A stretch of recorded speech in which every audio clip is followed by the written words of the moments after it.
nosso entendimento. Amém? Então, eu vou falar um pouquinho aqui sobre Israel, sobre Jesus, e você vai abrir a sua Bíblia lá em Lucas, no capítulo 19. E o tema que eu trouxe para nós essa noite é a vinda do rei e a porta escondida.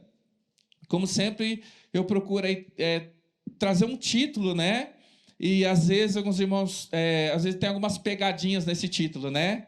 Igual eu falei da benção dobrada, irmãos já vieram pensando, nossa, Deus vai, vou ganhar dinheiro, Deus vai me abençoar. E a benção dobrada era o sacrifício de Jesus na cruz, que pagou todos os nossos pecados, né? Então eu vou ler um texto de Lucas 19, a partir do versículo 28. E então eu peço atenção para que nós possamos desfrutar de toda essa palavra. Então, aqui no texto, nós vamos ler a partir daquele momento que Jesus, ele entra na cidade e nós temos aí, agora parece que não tem mais, né? Antigamente tinha, eu participei muitas vezes, né, quando eu ia na igreja católica, que às vezes fechavam as ruas e faziam procissões, né, e lembravam muitos eventos assim da Bíblia. E tinha o Domingo de Ramos, que era muito comemorado. Vocês lembram disso, né? Eu não sei, mas parece que hoje não se faz da mesma maneira. A igreja evangélica também tem esses marcos, né, para lembrar e tudo. Mas é aquele evento onde Jesus ele entra em Jerusalém e as pessoas começam a colocar os mantos, né, a sua roupa no chão ali, e Jesus vem sobre o jumentinho, e como o rei que vem, né, cumprindo uma profecia, nós vamos ver aqui, né, celebrando que o rei tinha chegado ali em Jerusalém. Então, quem tinha um manto, quem tinha uma capa, colocava no chão, então Jesus ia passando. E quem não tinha, quem era mais pobre, eles arrancavam das árvores, né, os ramos lá, e eles colocavam aquelas folhas, né, tipo de palmeiras assim no chão, porque eles não tinham, eles eram pobres, mas eles tinham que se prostrar e receber o rei bem. Então, eles colocavam as folhas ali, quem não tinha a sua capa, né, a sua roupa, que era até cara para possuir. Então, é esse evento que nós vamos relembrar aqui. Amém? Então, lá, Lucas 19, 28. Depois de dizer isso, Jesus foi adiante, subindo para Jerusalém. Olha só uma pausa aqui. Por que está dizendo que está subindo para Jerusalém? Se na geografia que Jesus estava aqui, a gente não vai entrar em detalhes, ele estava descendo. É porque o judeu, irmãos, por respeito à cidade santa, que era Jerusalém, ele, mesmo que ele estivesse no lugar mais alto, ele nunca dizia que ele estava descendo, ele sempre dizia que estava subindo. Assim somos nós quando vamos encontrar com o Senhor, nós sempre estamos subindo. Amém? Então, por isso que eles falam subindo, mesmo que estavam descendo, eles diziam subindo para Jerusalém. 29. Ao aproximar-se de Bet-Fagé e de Betânia, no monte chamado das Oliveiras, enviou 2 dos seus discípulos, dizendo-lhes: vão ao povoado que está adiante, e ao entrarem, encontrarão um jumentinho amarrado, no qual ninguém jamais montou. Desamarrem-no e tragam-no aqui. Se alguém lhes perguntar por que o estão desamarrando, digam-lhe: o Senhor precisa dele. Os que tinham sido enviados foram encontrar o animal exatamente como ele tinha dito. Quando estava desamarrando o jumentinho, os seus donos lhe perguntaram: por que vocês estão desamarrando o jumentinho? Eles responderam: o Senhor precisa dele.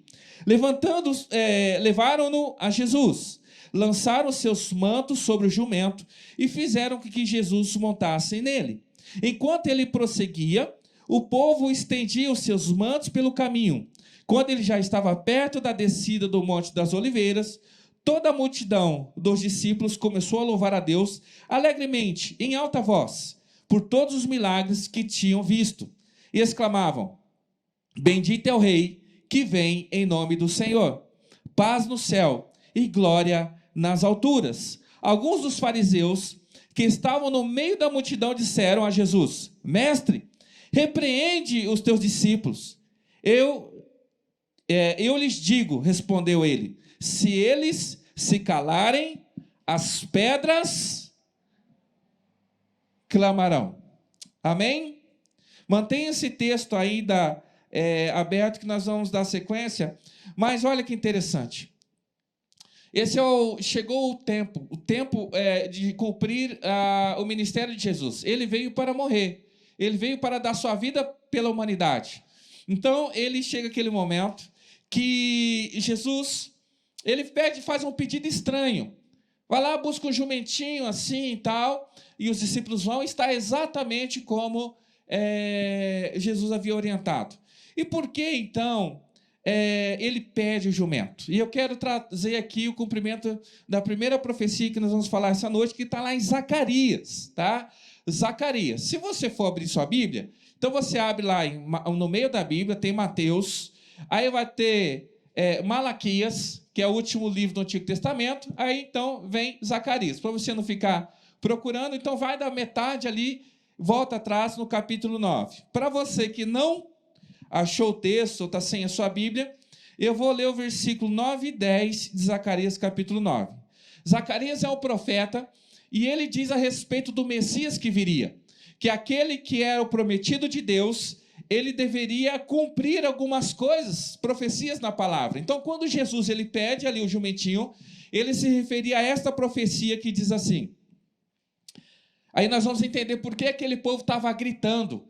Porque os fariseus, irmão, só um minutinho aqui, nós vamos falar mais dos fariseus. Fariseus, amados, o que é esse negócio de fariseu? Fariseu era um grupo religioso que tinha o judeu, e eles prezavam muito pela lei. E os fariseus não acreditaram que Jesus era o Messias.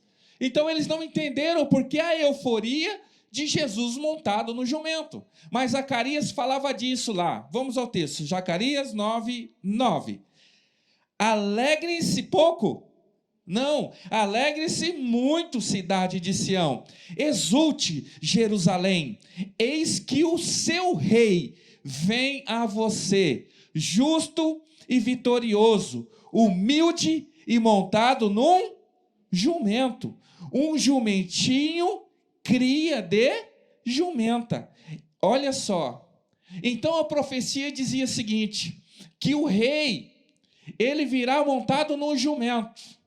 Então quando os discípulos de Jesus e aqueles que acompanharam o ministério de Jesus, aqueles que criam que Jesus era o Messias, quando eles veem Jesus, que ele monta no jumento, e ele começa a descer em direção a Jerusalém, automaticamente eles lembram da profecia. Esse é o rei que veio nos libertar. E o profeta fala, quando vocês virem isso, vocês exultem, vocês cantem. Então começou aquele alvoroço, porque era a profecia se cumprindo. Imagine a sua alegria quando alguma profecia de Deus se cumpre na sua vida, não é? Não é maravilhoso, irmãos? Quando Deus prometeu, quando a pastora compartilhou aqui, tanta dificuldade, tantas incertezas, de repente você vê a palavra de Deus se cumprindo, a gente tem que celebrar, a gente tem que comemorar mesmo, porque Deus é fiel. E anos se passaram dessa profecia, e eles estavam com os próprios olhos visualizando o rei, e a profecia se cumprindo. Por isso que eles pegaram os mantos, eles jogaram no chão, eles gritavam, a ponto dos fariseus, que não acreditavam que Jesus era o Messias, falaram assim, Jesus, pede para eles ficar quietinho, olha que barraco aqui, sabe? O pessoal gritando, porque eles acreditavam que era o Messias. Mas ao mesmo tempo que ele trazia esperança para os pobres, esperança para aquele que era sufocado pelo sistema corrupto da época, e eles viviam num sistema político corrupto, num sistema religioso corrupto, e havia muita injustiça. Então para os pobres, para os injustiçados, era esperança. Mas olha só a sequência no versículo 10 lá de Zacarias, também o que Jesus traria, o que o Messias traria? Ele destruirá os carros de guerra de Efraim, e os cavalos de Jerusalém, e os arcos de batalha serão quebrados. Ele proclamará paz às nações, e dominará de um mar a outro, e do Eufrates até os confins da terra. Olha que tremenda essa palavra. Essa palavra tem se cumprido a cada dia. Tanto que Jesus falou, ide pregar o evangelho até os confins da... Onde chega a palavra de Jesus, a paz reina no coração. Para quem entendeu a palavra, sabia que você pregar o evangelho, pregar Jesus Cristo, você está trazendo salvação, libertação e paz. Mas para aqueles que não conseguiam enxergar, para eles era guerra. Para eles, Jesus montado no jumento significava o início de uma revolução, de uma revolta e de uma guerra. O que eles imaginavam? Atrás, depois de Jesus, virá um exército e eles vão lutar contra o Império Romano que dominava sobre Jerusalém, e eles vão arrebentar com o sistema religioso que era corrupto. Então os grandões ficaram apreensivos, porque se para os pobres representava libertação, para os grandes significava: chegou o tempo da gente perder o nosso trono. Então Jesus, num simples jumentinho, ele botou a galera para pirar, irmão. Jesus era muito louco. Por isso que começaram, a partir daquele momento, perseguir Jesus. Porque as pessoas não entenderam a mensagem. Olha só o versículo 39 que nós lemos aqui. Alguns dos fariseus que estavam no meio da multidão disseram a Jesus: mestre, repreende os seus discípulos. Quem eram os fariseus? Nós aqui, que constantemente estamos na igreja estudando, sabemos muito bem que fariseu é um grupo que sempre estava contra Jesus. Tem um outro grupo chamado saduceus também, nós não vamos falar dele, não está citando aqui, mas eles também tinham um pouco de receio com Jesus, tanto que foram eles que incentivaram para que houvesse a crucificação.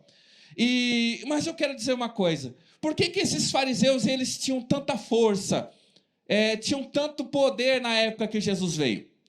Porque nós vamos falar um pouquinho do templo hoje.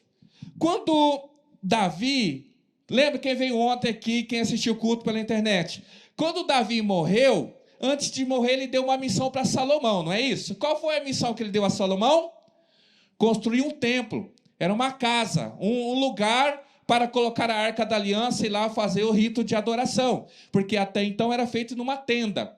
Então Salomão construiu de uma maneira muito grandiosa o templo, tá? Passam-se os anos, Deus vai falando para o povo: se vocês me abandonarem, se vocês forem idólatras, eu trarei um povo que vai dominar sobre vocês. Então, passados anos, veio um povo chamado Babilônia, e eles invadiram sobre o povo, levaram o pessoal prisioneiro para a Babilônia e destruíram toda a cidade de Jerusalém, inclusive o templo. E por 70 anos o povo ficou cativo. Então o templo que Salomão construiu foi destruído. Aí então volta-se, depois desses 70 anos, Neemias. Nós falamos de Neemias. Neemias vem e constrói o quê? Reconstrói as muralhas, E quando foi estabelecido o templo, tinha 12 grandes portas para entrar na cidade. Imagina que Jerusalém era uma cidade que todo ao seu redor havia um muro de proteção, uma cidade fortificada, tá? E para entrar nessa cidade haviam 12 portas e cada porta tinha uma função específica. Tinha a porta que era a porta das ovelhas, que entravam as ovelhas para o sacrifício. Não vamos falar das portas todas, eu vou falar de 2 portas hoje. Então, Neemias reconstrói. Quando Jesus vem, esse templo e essas muralhas ainda estão de pé. Ok? Depois nós vamos seguir depois disso. Mas nesse período que o povo estava cativo, 70 anos, como é que o povo ia para o templo? Não tinha como ir para o templo, porque eles estavam em outra terra, eram presos. Como eles não tinham como ir no templo, então eles começaram e criaram um negócio chamado sinagoga. Sinagoga não é o templo. Sinagoga é uma casa de estudo bíblico, de estudo das Escrituras. E quem é que imperava, quem é que ensinava, quem é que dominava toda a palavra? Os fariseus. Quando o povo sai da Babilônia e volta para Jerusalém, reconstrói o templo, reconstrói os muros, embora não tenha mais arca, não tenha a mesma glória, o povo volta a ir para o templo. E quem não gosta dessa história? Os fariseus. Porque os fariseus falam assim: não, porque a palavra vocês têm que receber nas sinagogas. Então eles abandonam o templo. Semelhante muito hoje, irmãos, aos fariseus modernos. Quem são os fariseus modernos? Aqueles que você não vá ao templo. Eles criam lugares de reunião e dizem, aprenda a palavra, mas você não vai mais no templo. Você está entendendo o mistério? Porque a gente tem a impressão de hoje, quando fala de fariseu, é aquele que diz que é legalista, aquele que... Não, o fariseu, ele prezava a sinagoga e não o templo. Então, quando alguém fala para você, não precisa ir na igreja, não. Não precisa congregar, não. Por quê? Porque não vem estudar a palavra aqui em casa. Eu que sei ensinar. Fariseu, ensine a palavra, mas tem que ter comunhão, tem que congregar também. São fariseus modernos. Fariseus modernos são os que abandonam a congregação e se apegam à palavra sem graça. Sabe por quê? Naquele tempo, quando eles voltam ali, e eu quero convidar você a vir quarta-feira para ouvir a palavra, você vai aprender, acho que isso, né, Nath? Sobre um pouquinho mais do tempo, não vou entrar porque é algo tremendo que você precisa aprender. Mas quando eles voltam da Babilônia, já não havia aquela glória que o templo tinha. Mas a glória é voltar para o templo. Porque se tinha um lugar onde Deus se manifestava no Antigo Testamento, era onde? No templo. Então, o templo significa lugar de comunhão e de manifestação da glória de Deus. E a sinagoga era um lugar de aprendizado. Podemos aprender a palavra? Sim, mas nós não podemos abrir mão da congregação e do manifestar do poder de Deus. Então, o fariseu, ele frequentava o ensino, mas ele abominava as manifestações da glória de Deus. O crente, ele tem que aprender a palavra e ele tem que buscar a presença, a glória e a manifestação do poder de Deus. Você está entendendo como funciona essa palavra? Então, por isso que eles falam assim, o que está acontecendo?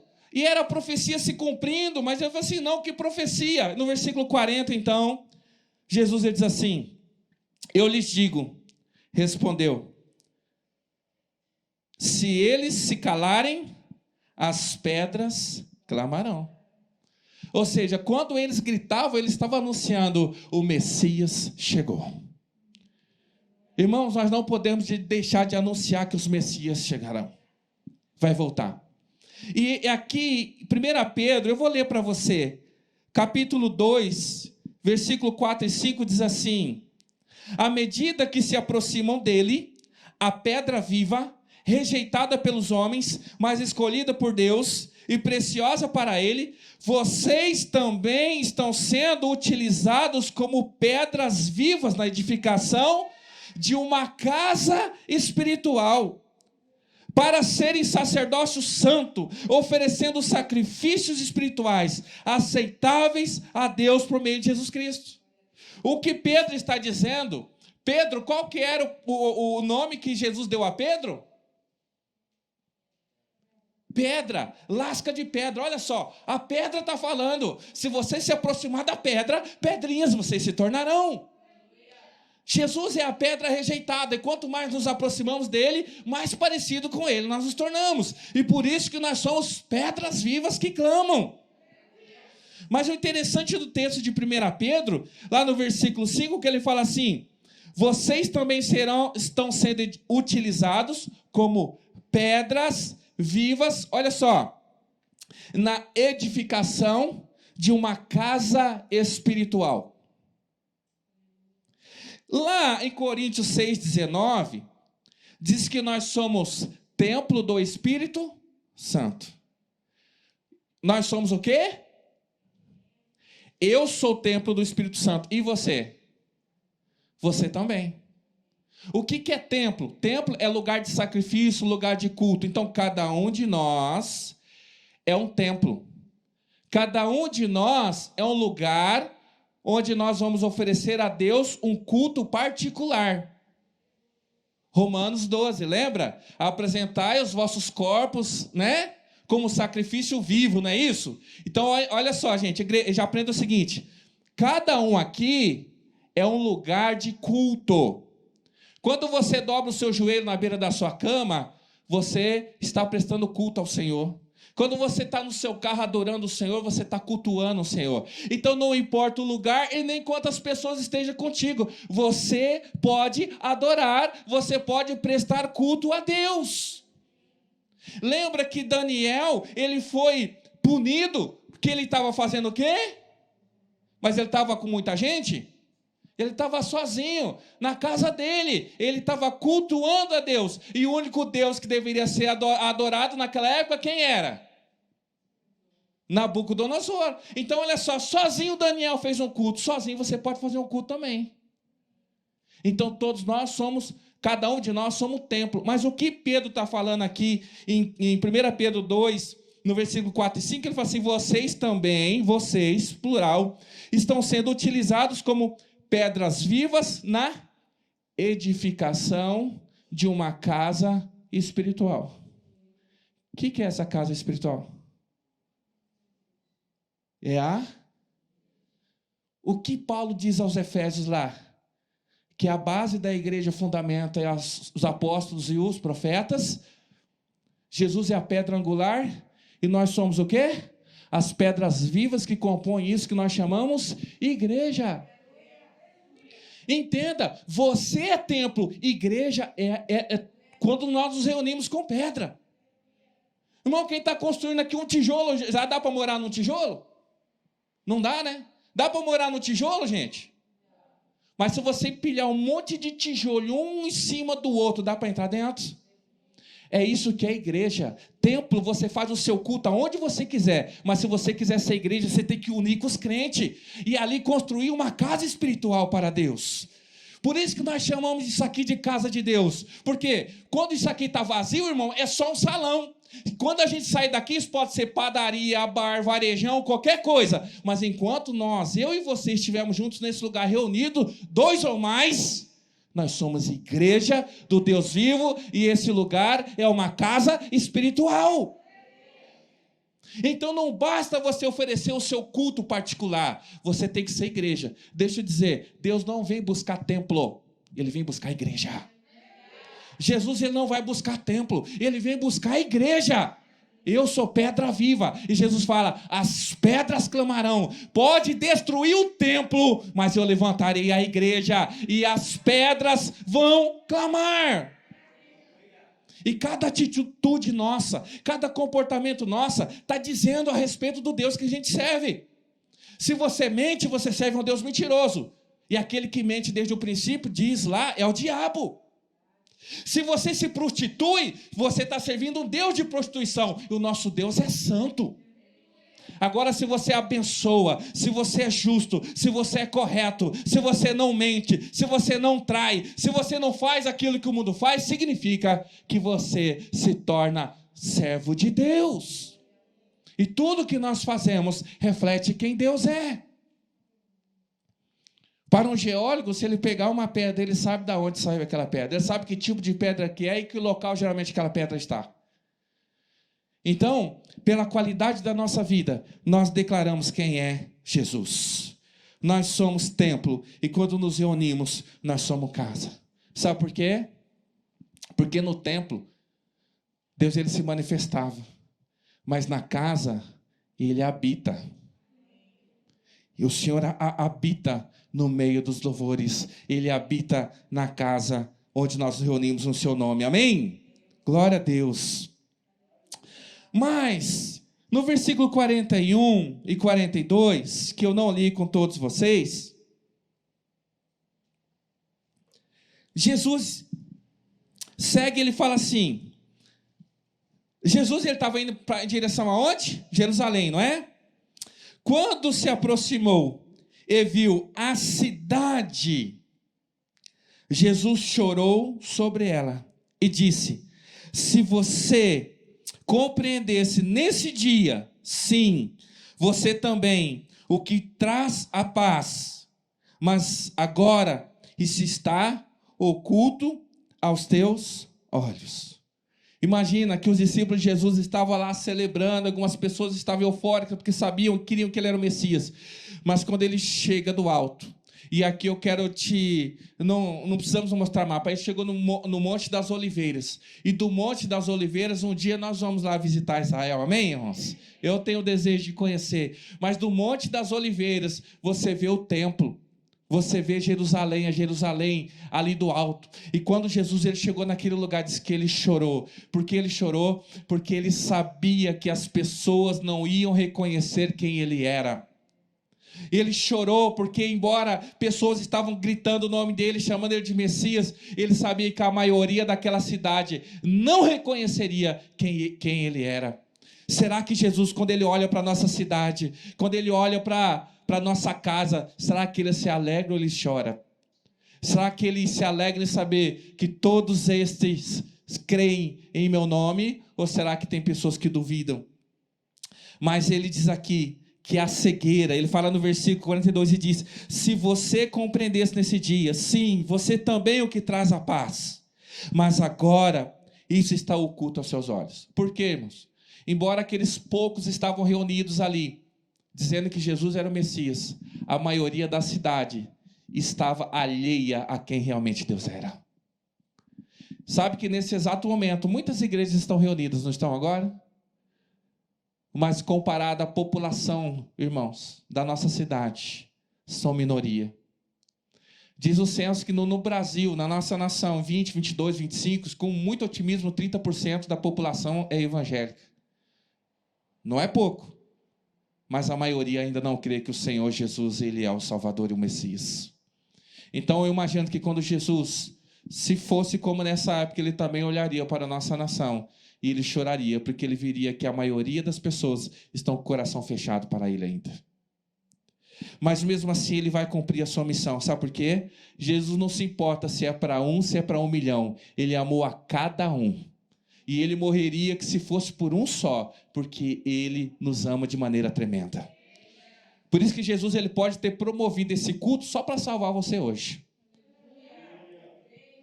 De repente ele cria uma situação só para abençoar a tua vida, só para cuidar de você. Jesus ele levanta pessoas, ele move uma nação para abençoar. Diz a palavra que ele move o coração do rei para abençoar o justo. No versículo 43 e 44, olha que interessante. E ele continua dizendo ainda: virão dias, isso é uma profecia, virão dias em que os seus inimigos construirão o quê? Trincheiras contra você, e rodearão e cercarão de todos os lados. Também o lançarão por terra, você e os seus filhos. Não deixarão pedra sobre pedra, porque você não reconheceu a oportunidade que Deus te concedeu. Irmão, Deus tem uma oportunidade para você hoje. Entende que, não sei se você é daqueles que fala sozinho. Fala com cachorro, fala com parede, dá uma topada na cama, você fala com a cama, não é? Jesus falava com a cidade. Jesus, ele olhou, ele chorou, ele falou para a cidade: olha, os seus olhos, está oculto dos seus olhos agora, você não está entendendo nada. Mas ele fala assim: e vai chegar dias em que vão construir trincheira ao seu redor, e diz mais, e que vão lançar vocês por terra, não vai sobrar pedra sobre pedra, porque vocês não reconheceram a oportunidade. Irmãos, a oportunidade chega naquele momento, onde quem cresce que Jesus era o Messias seria salvo. A exemplo daquele ladrão na cruz, lembra? Mas Jesus está falando assim: vocês não vão crer agora. E vai chegar o dia que vocês vão sofrer, porque vocês não acreditaram. Vocês não aproveitaram a oportunidade. Irmãos, Deus está dando uma oportunidade hoje para a gente crer quem Ele é de verdade na nossa vida. Confiar que Ele é, entregar a nossa vida para Ele, porque se a gente não faz, a exemplo de Jerusalém, diz que os inimigos virão, vão criar trincheira, vão criar impedimento para você chegar até Deus. Tanto, irmãos, que ele chega depois daqui, lá no versículo 45, o próximo versículo, ele vai para onde? Ele entra no templo. E o que ele faz lá? Ele bota os vendedores, é um pátio grande. Lembre que tem o templo, e o pátio é como se fosse não é um estacionamento, mas uma área grande, antes de entrar no templo.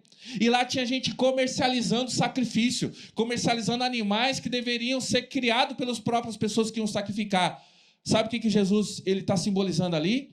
Que essas pessoas estão criando barreiras para que pessoas cheguem até Deus. Você já viu alguém assim? Você já viu algum pregador que você viu pela internet, que você gosta, um homem abençoado, não viu? Pregador, cantor. palavras abençoadas que falaram com você, que tocaram no seu coração. Aí daqui a pouco você ouve assim, agora vai ter um congresso. Congresso. Aí aqui pertinho, aqui do lado. Aqui do lado. Eu vou ver lá o fulano de tal. Agora Deus vai falar comigo. Se esse homem já era abençoado vendo ele pela internet, agora eu vou no congresso e vou estar presencialmente. Eu vou lá, que dia que é? Tal dia. Eu vou voltar lá do culto, lá da igreja multiforme. Eu vou lá, 300 pila. Ah, mas é um homem de Deus. Vai e paga. Jesus, ele chegou no templo, meteu o chicote. Por que vocês estão vendendo aqui na casa aquilo que é para oferecer de graça? Ah, não, mas agora, graças a Deus, né, pandemia, então pelo menos agora é live, agora não precisa pagar, né? Aí surge aquele profeta, aquele homem de Deus, mulher de Deus, agora, concurso, não sei o que tem, que vai mudar a tua vida em 5 dias. Vou fazer, né? Posso fazer de casa, não preciso pegar Covid andando de ônibus, né? Nem pegar meu carro. Quanto que é? R$100 apenas promoção para os primeiros que se inscreverem.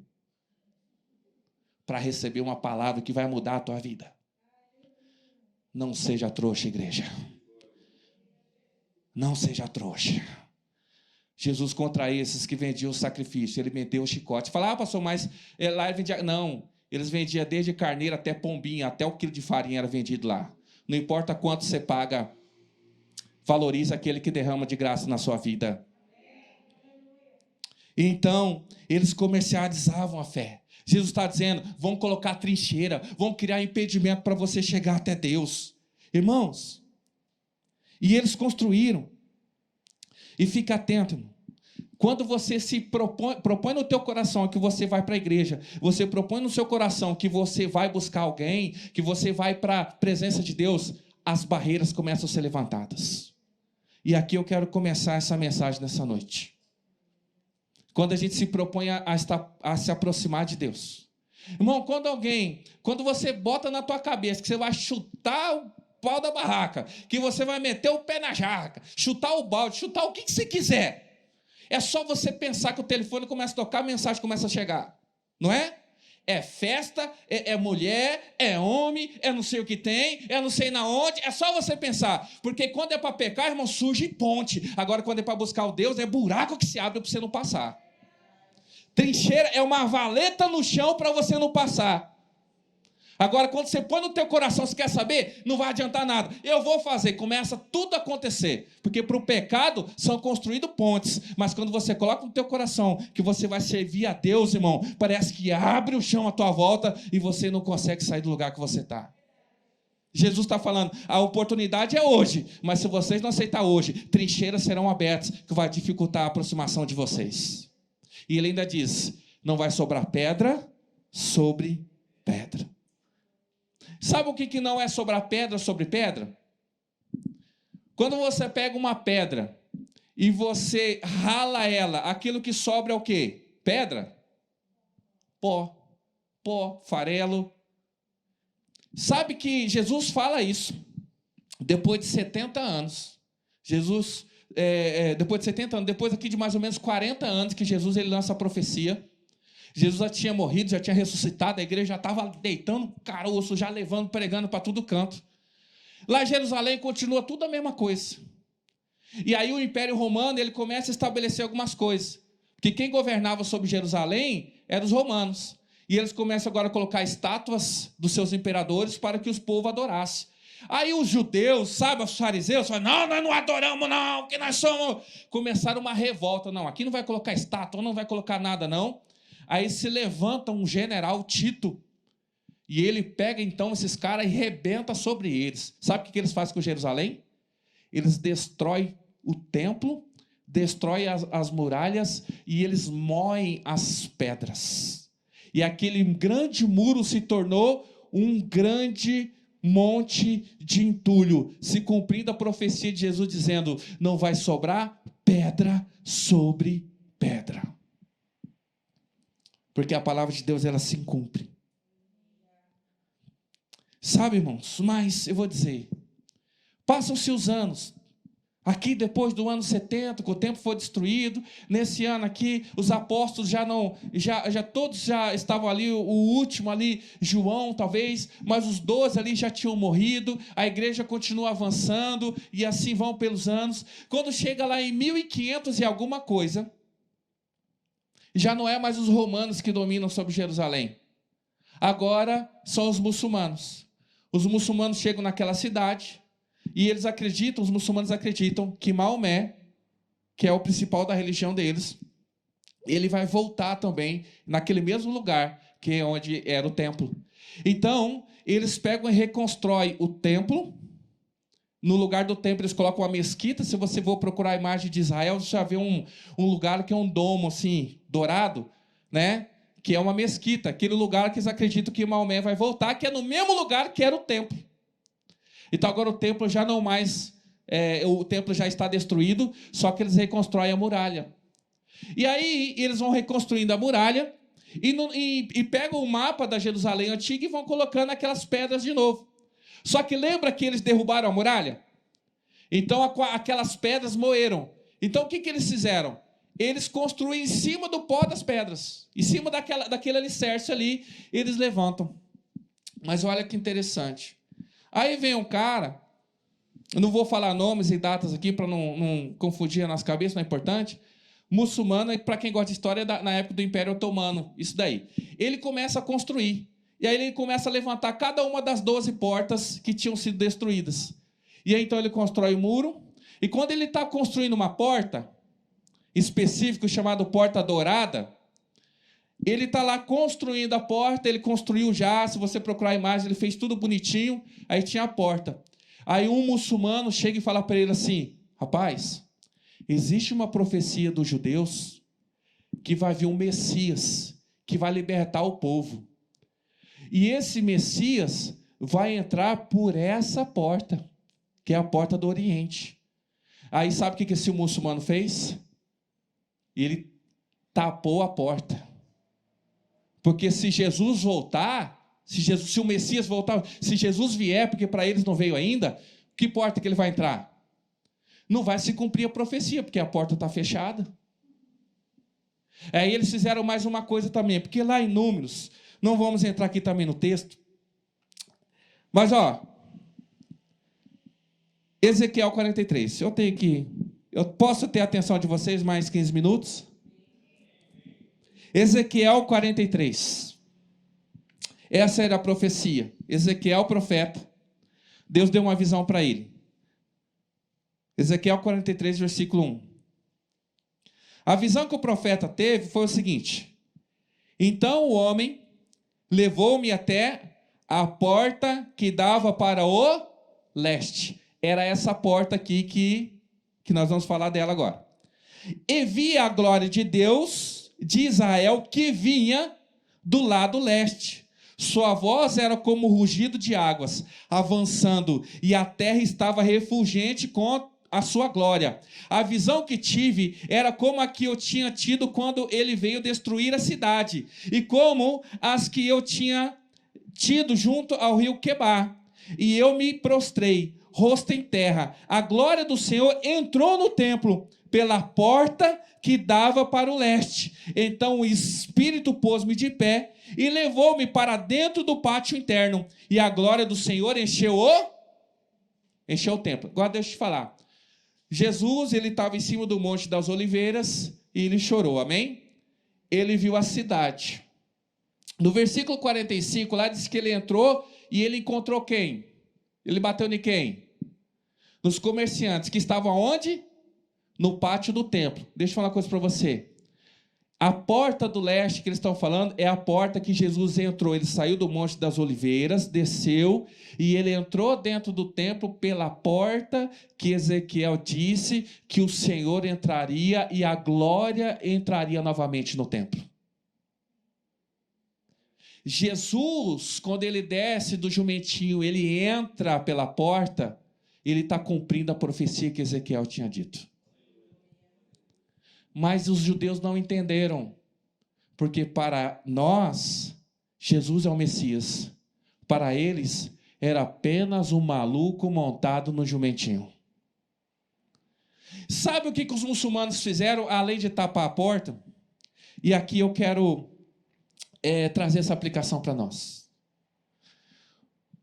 Quando nós nos aproximamos de Deus, o inimigo ele faz trincheiras. Ele cria impedimento para a gente chegar até Deus. Então eles fizeram duas coisas.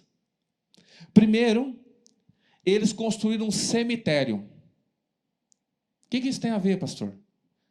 Se você for em Jerusalém, exatamente onde que essa porta está fechada, existe 3 cemitérios lá. O cemitério mais caro do mundo, que é enterrar um defunto, é lá em Jerusalém. Porque é outra história.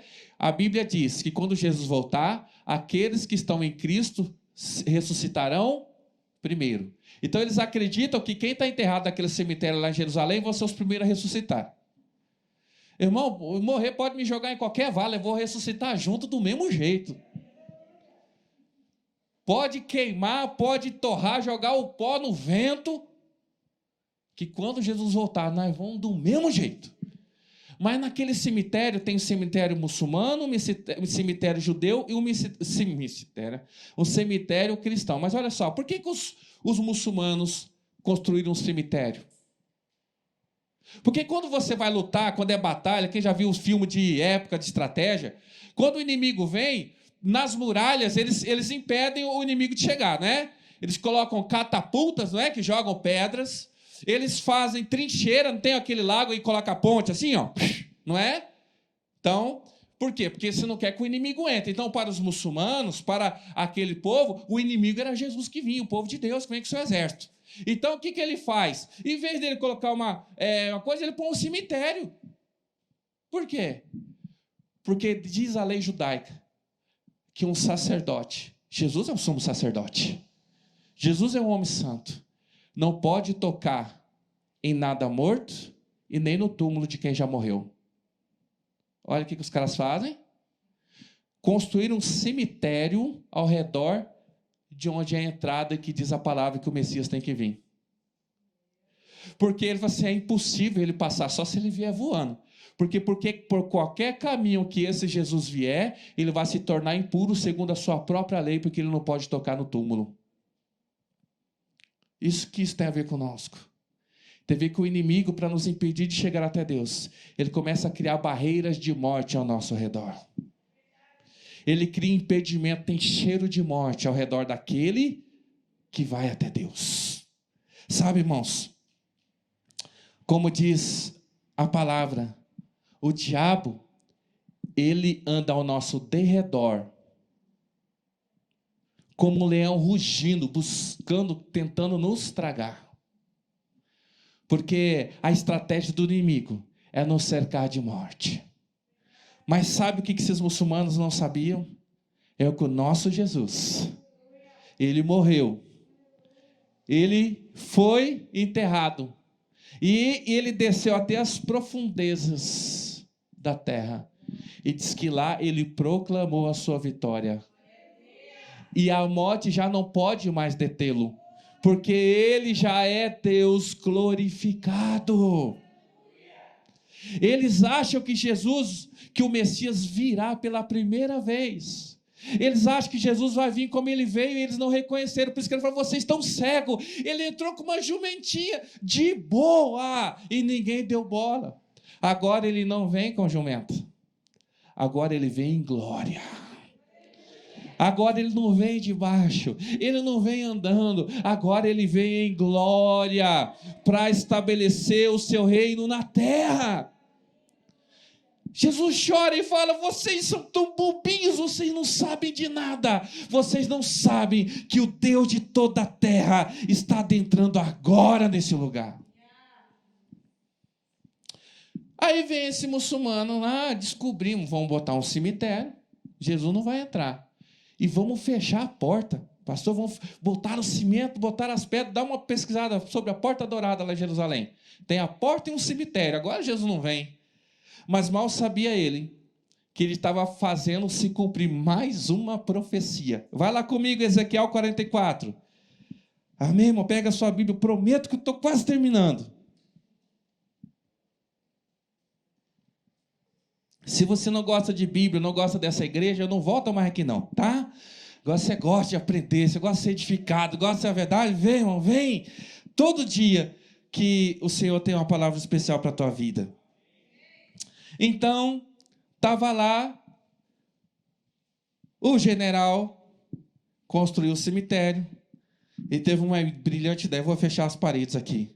Ezequiel 44. Lembra que Ezequiel teve uma visão? Que o Senhor entraria por aquela porta. Agora olha a visão que ele teve. Depois o homem trouxe-me de volta para a porta externa do santuário. Ó, porta externa do santuário é essa porta ali que estamos falando ali, que dava para o lado leste. E ela estava... Ué? Mas aí ele fala assim, o Senhor me disse, esta porta deve permanecer trancada, não deverá ser aberta. Ninguém poderá entrar por ela. Deve permanecer trancada, porque o Senhor, o Deus de Israel, entrou por ela. O príncipe é o único que poderá entrar e sentar-se dentro para comer na presença do Senhor. Ele entrará pelo pórtico da entrada e sairá pelo mesmo caminho. Queridos, Jesus entrou, saiu. Ele é o Messias.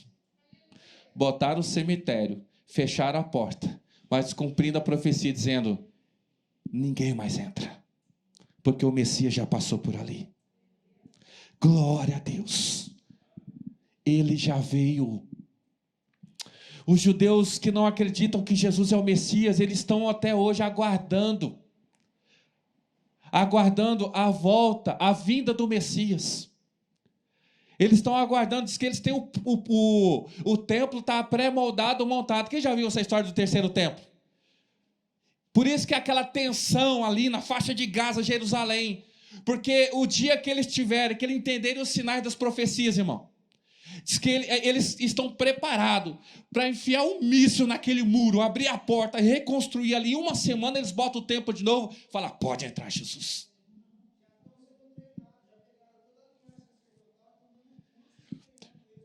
Tudo preparado, porque na cabeça deles o Messias vai vir. Então tem um míssil, né? Ok, palavras minhas, tá? Pontado para abrir essa porta que está trancada, porque eles dizem, não, só Jesus vai entrar e vai sair por ali.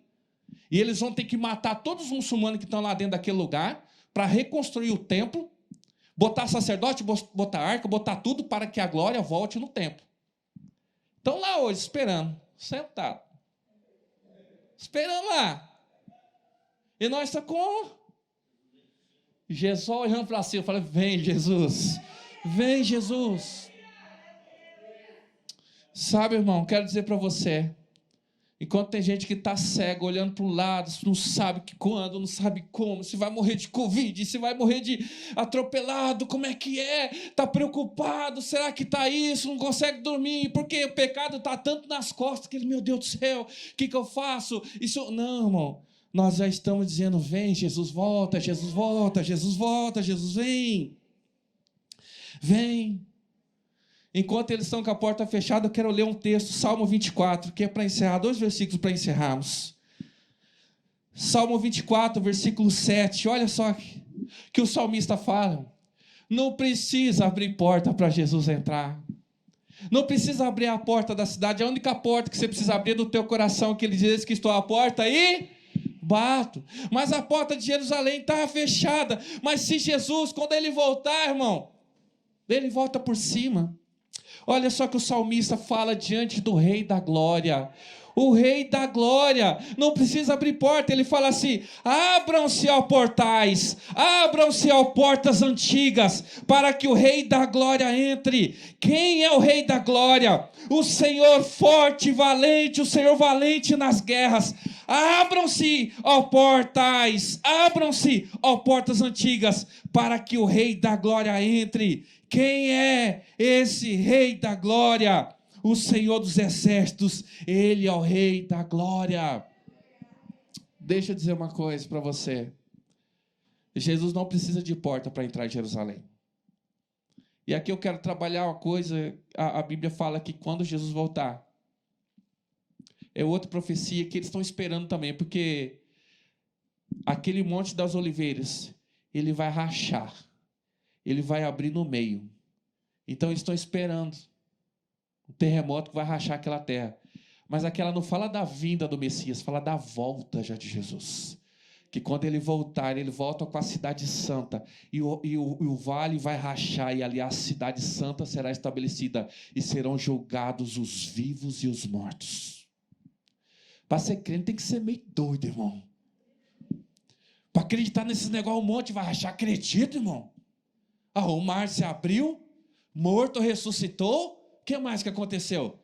Tanta jumenta falando. O que é um montinho? Se abrir, se cumprirá as profecias. Sabe, Jesus venceu a morte. Mas eu não estou preocupado com Jesus. Porque Jesus, ele tem livre acesso. Ele é o caminho que nos leva a Deus. Eu estou preocupado com você. Com as barreiras que se levantam contra a tua vida, que te impede de chegar até Deus. Como que nós vamos entrar no lugar santo se a porta está fechada? Quantas portas existiam ao redor da cidade? E uma dessas portas chamava Porta das Ovelhas. A Porta das Ovelhas, ela está aberta hoje. Mas a Porta das Ovelhas era o seguinte: essa porta que Jesus entrou, era a porta que entrava o sacerdote, era a porta que entravam os oficiais do templo. Ele entrou no lugar certo, era onde ele deveria entrar. Mas a Porta das Ovelhas é o lugar onde entravam os animais para o sacrifício. Eles entravam de uma maneira separada, ia lá no templo, no lugar lá embaixo, e lá eles sacrificavam. E aí eles levavam para apresentar o Senhor no templo em cima. Era o lugar que só entrava quem ia para morrer. Lembra que eu falei para você dos fariseus modernos? O fariseu moderno, eu chamo assim, era aquele povo que ele não abandonou o templo e se apegou à sinagoga. Na sinagoga tinha conhecimento, mas no templo tinha sacrifício. Eles queriam o conforto do ensino e da sabedoria, mas eles não queriam se dar o trabalho de sacrificar alguma coisa para Deus. Hoje a gente quer Deus no nosso conforto, mas a gente não quer sacrificar nada para estar com Ele. A porta já fechou, mas tem uma porta. Eu até tenho, recentemente, em 1960, isso aí mais ou menos, um arqueólogo estava andando, sabe aquele cemitério?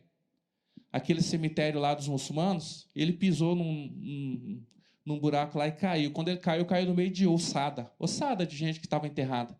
E quando ele olhou no subterrâneo assim, ele viu a porta que havia sido soterrada, que era a porta verdadeira. Essa porta está escondida debaixo de um cemitério. Ninguém consegue entrar mais por ali. Mas eu tenho uma palavra de esperança para você essa noite. Eu quero que você se coloque de pé para a gente encerrar. E vou dizer para você. O templo, ele já foi destruído. Nós não acessamos mais a Deus pela igreja, por templo, por sacrifício de animais. Esses muçulmanos, eles estão criando impedimento para que Jesus não se cumpra a profecia. Só que Jesus já veio. Os judeus estão esperando o Messias surgir, mas o Messias já veio. Mas sabe, João capítulo 10. João capítulo 10, versículo 9. Jesus, ele está ensinando. E ele fala assim: eu sou a porta. Quem entrar por mim será salvo. Entrará e sairá e encontrará pastagem.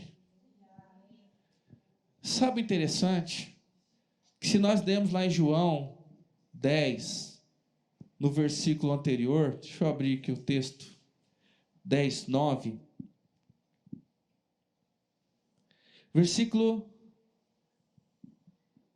Capítulo 10, versículo 7. Nós vamos orar.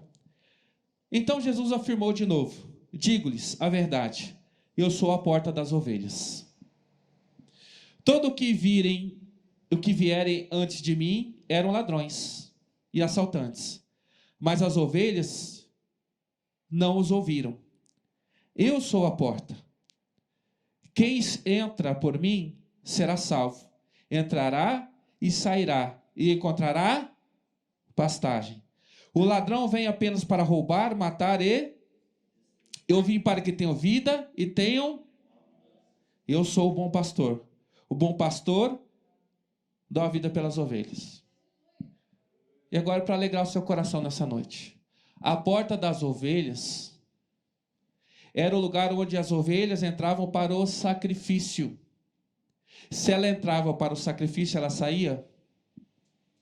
Ela entrava e ela era morta lá. Quando Jesus falou isso, eles não entenderam nada. Jesus fala assim: eu sou a porta das ovelhas. Vocês entrarão e sairão. Ué? Mas quem entra na porta das ovelhas, a ovelha que entra na porta da ovelha não morre? Mas por que quem entrar em Jesus, ele vai entrar e vai sair, ainda vai encontrar a pastagem, ainda vai sair comendo? Porque ele diz na sequência: eu sou o bom pastor. E eu dou a vida pelas minhas ovelhas. Jesus está dizendo: eu passei primeiro pela porta. E eu dei a minha vida por vocês. Para que vocês agora pudessem entrar e sair. E ter livre acesso à presença do Pai. Por isso que Paulo fala: nada nos impede, nada nos afastará do amor de Deus. Nem a morte, nem a vida, nem principados, nem potestades. Eu quero dizer para você que nada do que se levanta, o inimigo pode se levantar, pode fazer trincheira, pode colocar a morte ao seu redor, ele pode colocar qualquer barreira, ele pode fechar a porta, mas a porta que Jesus abre, ninguém fecha, e a porta que ele fecha, ninguém abre. O homem, ele pode tentar contra Deus, mas toda vez que ele tenta contra Deus, ele está fazendo se cumprir uma profecia. O homem, ele fechou a porta para pedir que o Messias entrasse, e ele cumpriu a profecia dizendo que a porta ia ser fechada. Eu quero dizer para você: confia em Deus, pega firme em Deus, entra na porta que é Jesus. Você vai entrar, você vai sair, e muito bem dito aqui, você vai encontrar pastagem. Porque ele morreu no seu lugar. Só que tem que entrar na porta. Ah, mas então eu vou entrar e vou sair fácil? Não, você vai entrar, você vai morrer, mas em Cristo Jesus, você e eu estamos ressuscitados. Você entra na porta, o velho homem, e você sai o novo homem. Você entra na porta, você reconhece Jesus como seu Salvador. Lá você entra nas águas do batismo. Lá você reconhece: o velho homem ficou, um novo homem nasceu. Para quê? Para sair. E para o quê? Salmo 23. O Senhor, ele é o bom pastor. Ele fala que ele nos conduz e pelas pastagens, diz que ele prepara uma mesa diante do nosso inimigo. Irmão, está tudo ligado. Só que tem que entrar na porta. Tem que entrar, tem que caminhar com Cristo, tem que entrar lá, tem que se colocar como sacrifício no altar do Senhor, tem que morrer para o pecado, morrer para a prostituição, morrer para a mentira, morrer para o roubo e nascer para uma nova vida em Cristo Jesus. As pedras clamam. Aquelas pedras foram moídas, e quando aquele homem caiu dentro daquele cemitério ali, ele olhou, ele viu a porta, ele viu o entulho, ele viu outra porta em cima. Ele falou: você é verdade o que diz as Escrituras, as pedras estão clamando. Tudo isso para dizer para você que Jesus é o caminho pelo qual nós alcançamos a nossa salvação. Eu não sei o quão difícil está para você.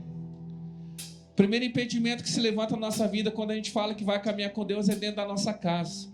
Pessoas da nossa família se levantam contra, sabe? Se levantam do nosso trabalho. As finanças às vezes não funcionam como a gente espera, mas não desiste, porque o Senhor é a porta. E Ele deu a vida por você. Por isso que nós vamos orar agora.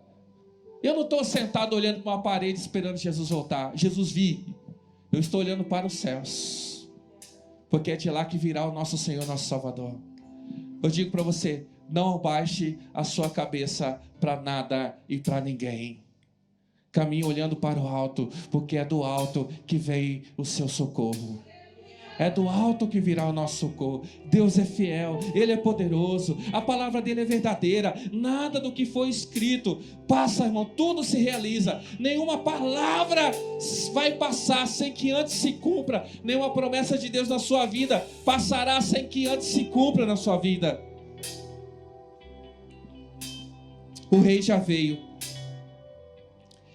E a porta escondida não é aquela que está no fundo do cemitério, mas é Jesus, que Ele fala: quem entrar por mim será salvo. Salvo do quê? Salvo do mundo, salvo do inferno, salvo da perdição, porque Deus é aquele que cuida dos seus. E nós vamos orar hoje, porque dizia a profecia que quando Jesus ele entrasse, diz que eles tinham que, o profeta fala assim, que eles tinham que se alegrar, que eles tinham que declarar mesmo que o Senhor veio, o Messias veio. E nós temos que nos alegrar nessa noite. Não importa qual é a barreira que se levanta na sua vida. Eu declaro sobre você: alegra o teu coração, porque uma porta se abre hoje na tua vida. O homem pode tentar fechar de todas as maneiras, mas Jesus vem e fala: eu sou a porta, passe por mim porque ela está aberta. Você pode até fechar a porta do seu coração e pedindo Jesus de entrar, mas Ele fala: se você vir a mim, eu estarei aberto para você. Queria que você orasse ao Senhor. Dá oportunidade para você que está em casa também. Ora ao Senhor. Você fala: Senhor, caia por terra, Senhor, as barreiras, os impedimentos, Senhor, minha falta de fé.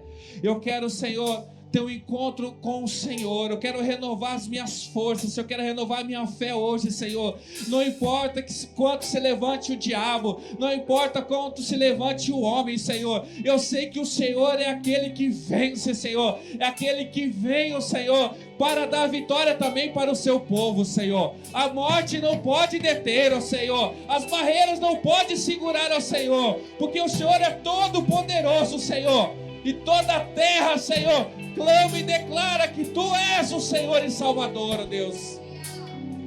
Peça perdão agora pelo teu pecado. Senhor, me perdoe pela minha incredulidade. Me perdoe pelo tempo que eu estive longe, pelo tempo que eu estive cego. Mas agora meus olhos contemplam a Tua glória. Eu vejo que o Senhor está aqui. Pai, eu quero entrar por esta porta, Senhor. Eu quero, Pai, sair, ó Pai, e quero ter pastagem, Senhor. O Senhor tem prosperidade para a sua vida. O Senhor tem salvação para a tua casa. O Senhor tem cura para as tuas enfermidades. Mas tem que entrar na porta. Aleluia.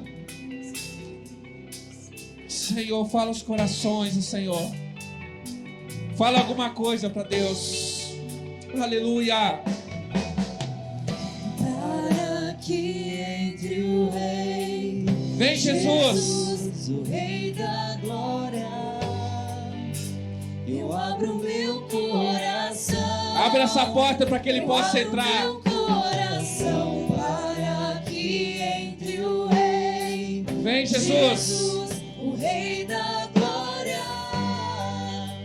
Eu abro meu coração. Tira toda a barreira agora, Senhor. Meu coração. Todo medo caia por terra agora no nome de Jesus. Vem Jesus.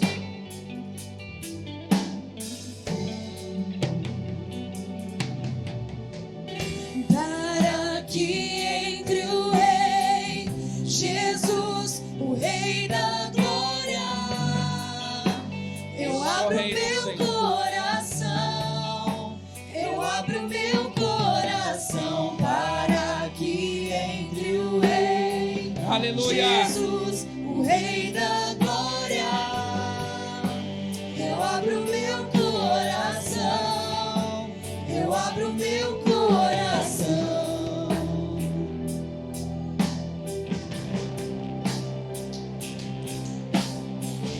Senhor, abra portas agora de salvação, Senhor. De livramento, Senhor. Quem é o Rei da glória? Quem é Jesus. o Rei da glória? Jesus, Jesus, Ele é o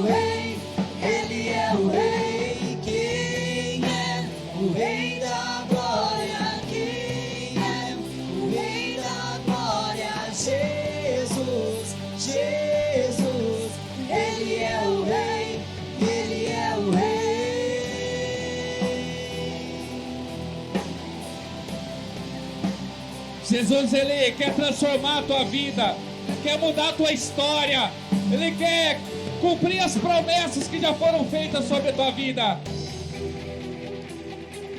Fala assim: entra, Jesus. Vem, Senhor, entra, Senhor. A porta está aberta para o Senhor reinar na minha vida, Senhor. Quero viver algo tremendo, quero viver algo novo, Senhor. Reconhecemos, Jesus, que Tu és o Senhor. Aleluia. Quem é o Rei da Glória? Quem é o Rei da Glória? Jesus, Jesus, Ele é o Rei, Ele é o Rei. Quem é o Rei da Glória? Quem é o Rei da Glória? Jesus, Jesus, Ele é o Rei, Ele é o Rei.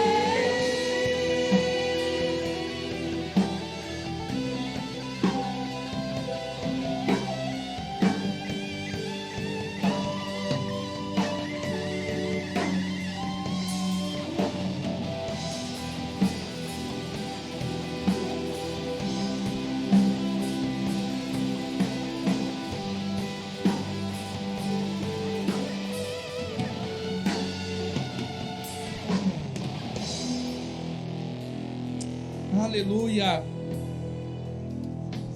Como boa ovelha, se você crê que Jesus Cristo é o Messias que veio e que vai voltar, eu te convido essa noite para entrar pela porta da salvação. Não seja como um fariseu. Ele quer o conhecimento, mas ele não quer pagar o preço do sacrifício. O Senhor, Ele pede sacrifício de você essa noite. Fique tranquilo que eu não vou pedir dinheiro seu. Vou tirar a oferta. Que a palavra diz lá em Romanos 12 assim: portanto, irmãos, rogo-lhes pelas misericórdias de Deus, que se ofereçam em sacrifício vivo, santo e agradável a Deus. Este é o culto racional. O fariseu achava que o culto racional era o da palavra, do ensino apenas. Mas Paulo falou: não, o culto racional é quando você se entrega no altar. Não existe adoração sem sacrifício. Quando você aplaude alguém, admira alguém, mas isso não te custa nada, você faz isso faz de você um fã, um admirador de alguém. Agora, adorador tem que ter sacrifício. Um adorador, ele pega algo de valor e ele oferece. E o que a Bíblia está falando aqui é para você oferecer a tua vida. Sabe que você pode abrir mão das tuas vontades para agradar ao seu Deus? Sabe que você pode abrir mão de fazer apenas a tua vontade, abrir mão da preguiça, abrir mão da mesquinhez, abrir mão da falta de, de um monte de coisa. Eu falo: Senhor, eu quero abrir mão de alguma coisa da minha vida. Talvez você acordar de madrugada e dar 2 horas, 1 hora de oração para o Senhor. Talvez vai fazer como a pastora falou aqui: não, eu quero abrir parte, além daquilo que é o meu compromisso com Deus, eu quero sacrificar alguma coisa ao Senhor. Porque nós aprendemos ontem aqui na pregação, irmão, que Davi, quando foi comprar o lugar onde ia construir o templo, o dono do terreno falou: não, eu te dou o terreno, te dou tudo que você precisa para construir. Mas Davi falou assim: não vou oferecer nada a Deus que não me custe alguma coisa. Você não pode oferecer o seu domingo para o Senhor, para estar na casa dele adorando o Senhor.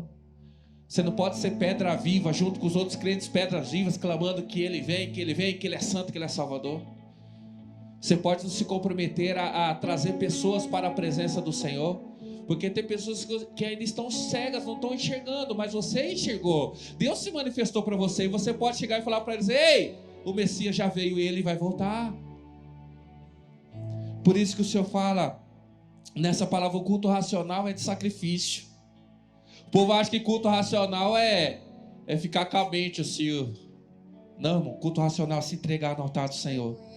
Ele fala assim: não se amoldem ao padrão deste mundo, mas transformem-se pela renovação da sua mente, para que seja capazes de experimentar e comprovar a boa e agradável e perfeita vontade de Deus. Ele fala assim, ó: se sacrifiquem e eu vou recompensar vocês.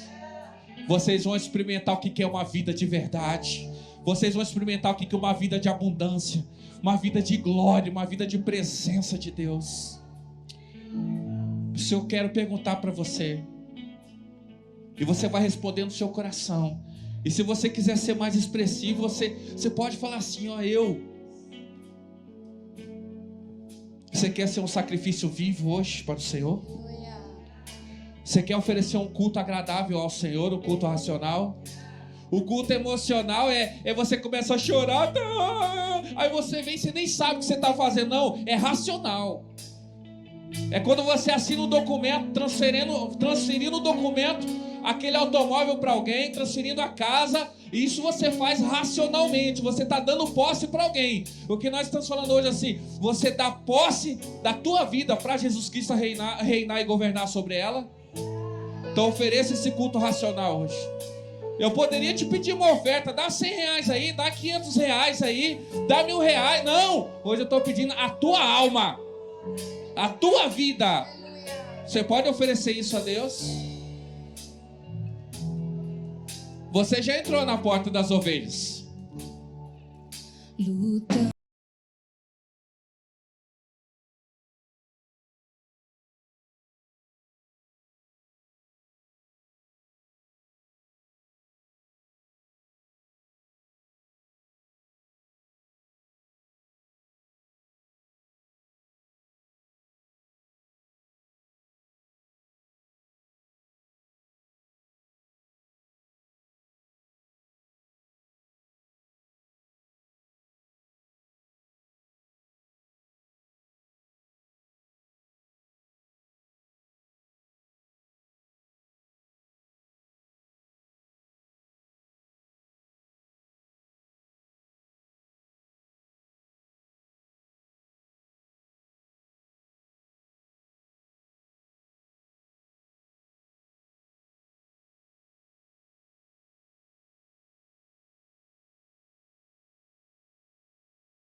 Aleluia!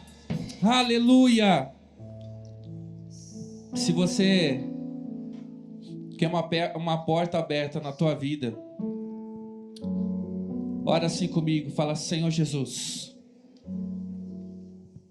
eu quero passar pela porta que é o Senhor. E quando eu passar por essa porta, Senhor, estou declarando que a minha vida é tua. As minhas bênçãos são suas. As minhas lutas são suas. Apresento diante do Senhor a minha vida e confio que o Senhor saberá o que fazer com ela. Confio em Ti, Senhor. Senhor, me arrependo dos meus pecados, das vezes que eu não acreditei, das vezes que eu decepcionei o Senhor. Mas eu peço ajuda, Senhor, que o Teu Espírito Santo me guie, me livre, me aconselhe. Senhor, coloque pessoas no meu caminho que sejam bênção, que me aproximem do Senhor. Me afaste das pessoas que querem o meu mal e querem me impedir de chegar até o Senhor, porque eu quero viver uma vida abençoada, próspera, e quero todos os dias acordar alegre, na esperança de que um dia o Senhor voltará e vai me levar juntamente com a igreja para reinar eternamente na Tua presença. Eu falo isso, Senhor, no nome de Jesus. Amém? Que nada apague a esperança no teu coração de que Jesus voltará para buscar a sua igreja. E não importe a porta que se feche na tua vida, o Senhor, Ele é poderoso para abrir uma porta nova na tua vida. O Senhor, Ele cumpre suas promessas. Amém? E eu quero encerrar esse culto. Quero agradecer mais uma vez a presença dos irmãos. Dizer, tanto quem nos assiste quanto quem está aqui presente, que o Senhor te conceda uma semana de portas abertas. Mas entenda, tem que ter sacrifício. Faça algo para Deus. Porque nós entregamos a nossa vida para o Senhor, parece que nós só entregamos os problemas para Ele. Não é? Eu quero entregar a minha vida, mas você entrega lá os seus problemas. Não, o Senhor está pedindo, eu quero tudo. E o Senhor, Ele vai fazer tudo novo. É uma nova vida a partir de agora. É um novo proceder, novas amizades, é um novo povo. Por quê? Porque o Senhor tem coisas novas para nós. Amém? E eu quero orar, encerrando esse culto. E agradecer mais uma vez você que não acende ainda não, pode deixar, vamos orar um pouquinho. Quando acende dá aquele estalo, né? Então quando nós vamos orar, você fecha os seus olhos, e quando eu abrir você já vai estar preparado para a claridade aqui, tá? Mas aos visitantes aí, sejam bem-vindos, né? Por mais que a gente não está podendo aí se abraçar, mas não sai correndo não, para a gente conhecer, dar um alô, uma coisa assim. Então, quarta-feira nós temos culto aqui, 8 horas da noite, presencial, não precisa agendar. Sábado também nós temos culto aqui presencial, não precisa agendar. E domingo às 19 horas você é o convidado especial. Essa casa é do seu pai, essa casa é sua. Amém?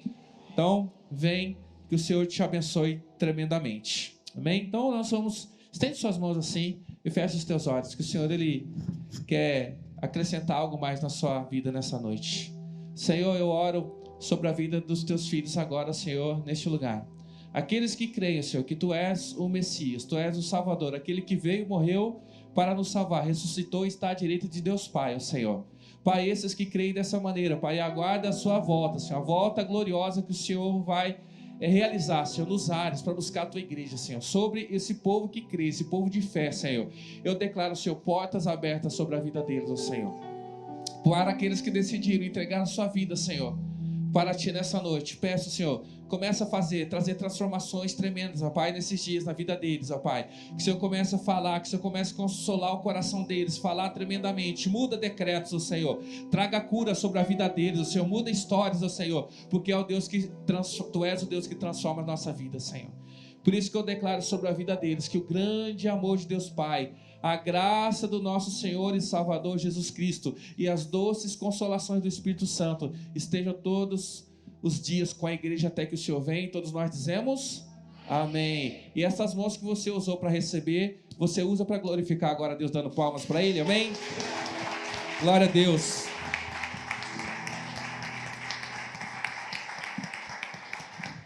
Aleluia. Você que recebeu essa semana aí, paga aí a pizza essa noite para alguém, abençoa alguém aí, ó. Dá um... Amém? Deus abençoe.